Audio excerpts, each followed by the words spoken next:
नमस्कार दोस्तों, आप सभी का साहित्य की नगरी में स्वागत है। तो आज की कहानी है रविन्द्रनाथ टैगोर जी का प्रेम का मूल्य। तो कहानी शुरू करते हैं।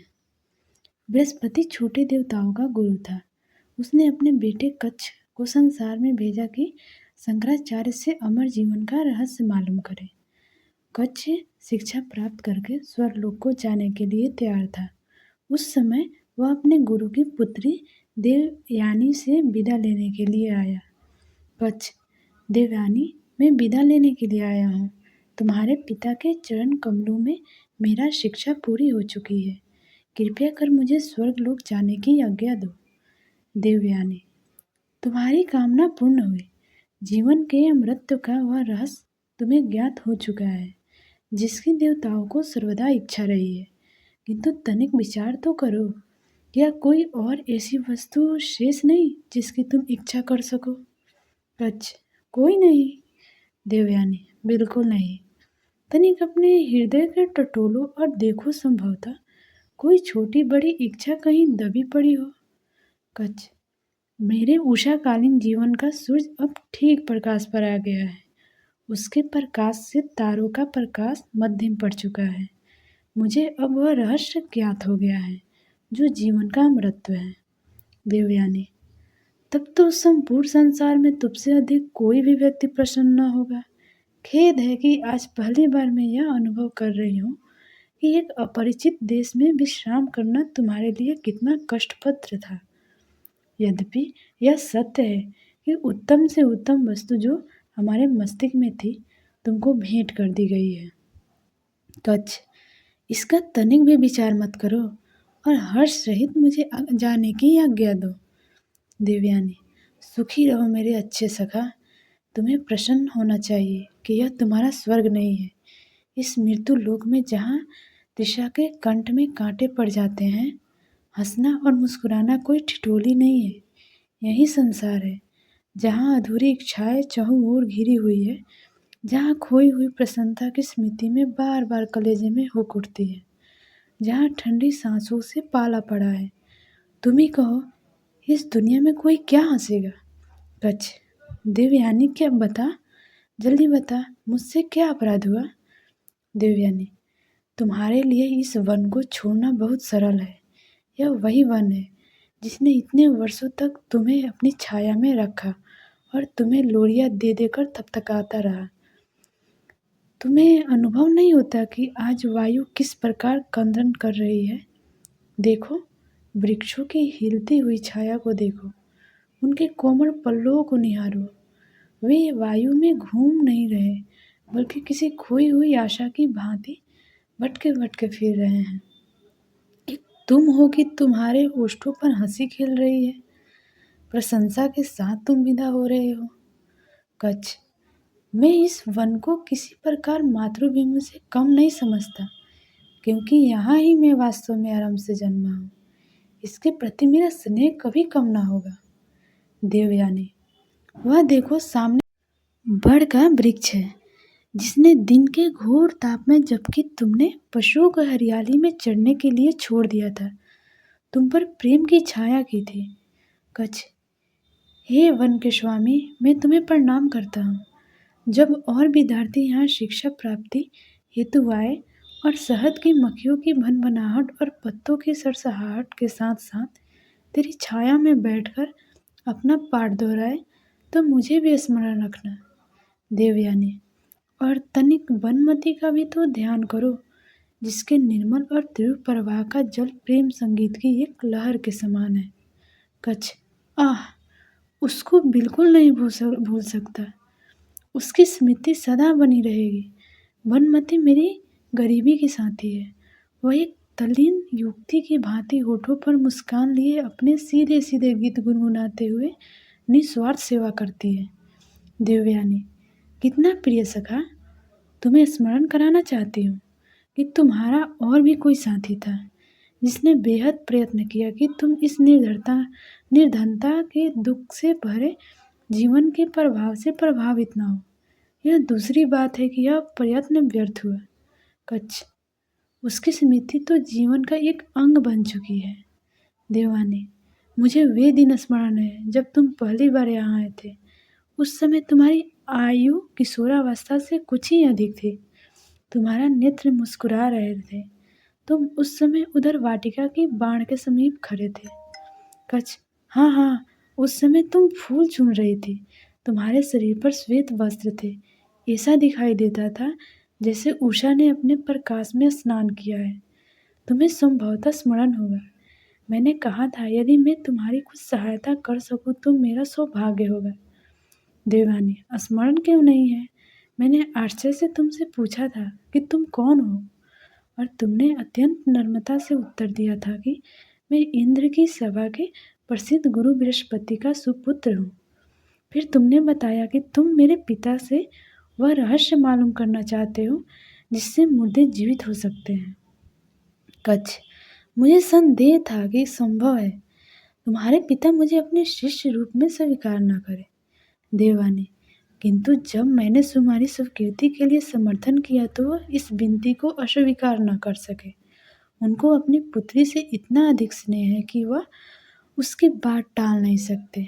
कच्छ, और जब मैं 3 बार विपक्षियों के हाथों मारा गया तो तुम ही अपने पिता को बाध्य किया था कि मुझे दोबारा जीवित करें। मैं इस उपकार को बिल्कुल नहीं विस्मित कर सकता। देवानी, उपकार? यदि तुम उसको विस्मित कर दोगे तो मुझे बिल्कुल दुख ना होगा। क्या तुम्हारी स्मृति केवल लाभ पर ही दृष्टि रखती है? यदि यही बात है तो उसका विस्मित हो जाना ही अच्छा है। प्रतिदिन पाठ के पश्चात संध्या के अंधेरे और शून्यता में यदि असाधारण हर्ष और प्रशंसा की लहरें तुम्हारे सिर पर बीती हो तो उनको स्मरण रखो। उपकार को स्मरण रखने से क्या लाभ?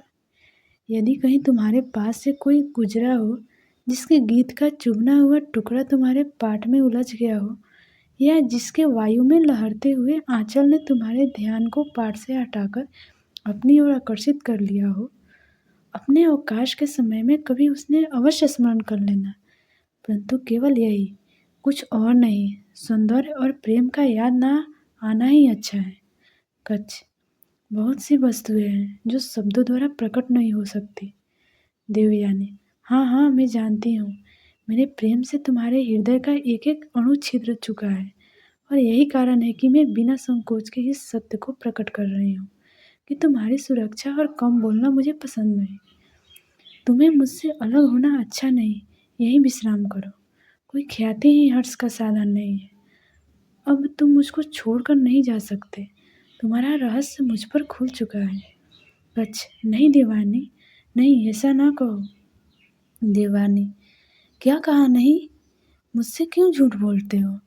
प्रेम की दृष्टि छिपी नहीं रहती। प्रतिदिन तुम्हारे सिर के तनिक से हिलने से, तुम्हारे हाथों के कंपन से तुम्हारा हृदय तुम्हारी इच्छा मुझ पर प्रकट करता है। जिस प्रकार सागर अपनी तरंगों द्वारा काम करता है, उसी प्रकार तुम्हारे हृदय ने तुम्हारी भाव भंगिमा द्वारा मुझ तक संदेश पहुंचाया। सहसा मेरी आवाज़ सुनकर तुम तिलमिला उठते थे। क्या तुम समझते हो कि मुझे तुम्हारी उस दशा का अनुभव नहीं हुआ? मैं तुमको भली भांति जानती हूँ, और इसलिए अब तुम सर्वदा मेरे हो।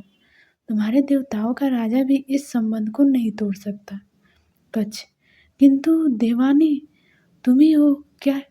इतने वर्ष अपने घर और घर वालों से अलग रहकर मैंने इसलिए परिश्रम किया था।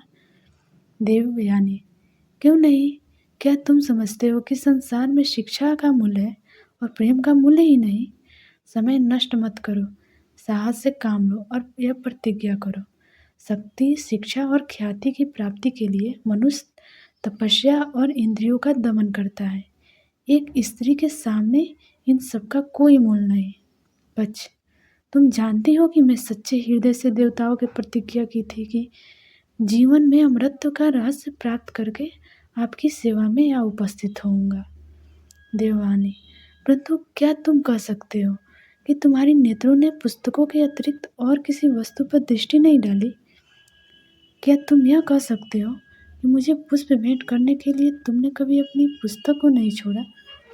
क्या तुमने कभी ऐसे अवसर की खोज नहीं रही कि संध्या काल मेरे पुष्प वाटिका के पुष्पों पर जल छिड़क सको? संध्या समय जब नदी पर अंधकार का वितान तन जाता तो मानो प्रेम अपने दुखित मौन पर छा जाता। तुम घास पर मेरे बराबर बैठकर मुझे अपने स्वर्गीय गीत गाकर क्यों सुनाते थे? क्या यह सब काम उन षड्यंत्रों से भरी हुई चालाकियों का एक भाग नहीं, जो तुम्हारे स्वर्ग में क्षम्य है? क्या इन कृत्रिम युक्तियों से तुमने मेरे पिता को अपना ना बताना चाहा था? और अब विदाई के समय धन्यवाद के कुछ मूल्यहीन सिक्के उस सेविका की ओर फेंकते हो, जो तुम्हारे छल से छली जा चुकी है। कच्छ, अभिमानी स्त्री, वास्तविकता को मालूम करने से क्या लाभ? यह मेरा भ्रम था कि मैंने एक विशेष भावना के वश तेरी सेवा की और मुझे उसका दंड मिल गया, किंतु अभी वह समय नहीं आया कि मैं इस प्रश्न का उत्तर दे सकूं कि मेरा प्रेम सत्य था या नहीं, क्योंकि मुझे अपने जीवन का उद्देश्य दिखाई दे रहा है। अब चाहे तो तेरे हृदय से अग्नि की चिंगारियां निकल निकल कर संपूर्ण वायुमंडल को आच्छादित कर ले। मैं भली भांति जानता हूँ कि स्वर्ग अब मेरे लिए स्वर्ग नहीं रहा। देवताओं की सेवा से यह रहस्य तुरंत ही पहुंचाना मेरा कर्तव्य है, जिनको मैंने कठिन परिश्रम के पश्चात प्राप्त किया है। इससे पहले मुझे व्यक्तिगत प्रशंसा की प्राप्ति का ध्यान तनिक भी नहीं था। क्षमा कर देवयानी, मुझे क्षमा कर। सच्चे हृदय से क्षमा का इच्छुक हूँ। इस बात को सत्य जानना कि तुम्हें आघात पहुंचाकर मैंने अपनी कठिनाइयों को दुगुना कर लिया है। देवयानी, क्षमा? तुमने मेरे नारी हृदय को पाषाण की भांति कठोर कर दिया है।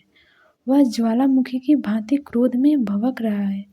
तुम अपने काम पर वापस जा सकते हो, किंतु मेरे लिए शेष क्या रहा?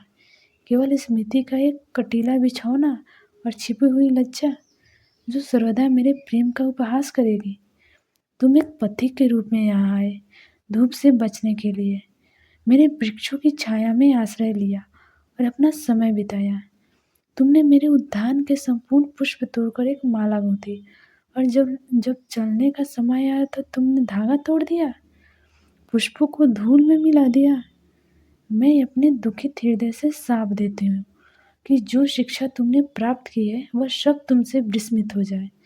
दूसरे व्यक्ति तुम्हारे से यह शिक्षा प्राप्त करेंगे, किंतु जिस प्रकार तारे रात में अंधियारी से संबंध स्थापित नहीं कर पाते बल्कि अलग रहते हैं, उसी प्रकार तुम्हारी यह विद्या भी तुम्हारे जीवन से अलग रहेगी। व्यक्तिगत रूप में तुम्हें इससे कोई लाभ ना होगा, और यह केवल इसलिए कि तुमने प्रेम का अपमान किया, प्रेम का मूल नहीं समझा। और कहानी यहीं पर समाप्त होती है। तो अगर यह कहानी प्रेम का मूल्य समझ में आया तो लाइक और सब्सक्राइब ज़रूर कीजिएगा। जीवन में प्रेम के बिना जीवन ही व्यर्थ होता है, यह आप सबको मालूम ही होगा। चाहे माँ बाप हो, भाई बहन हो, या आपके प्रियतम हो। Thank you.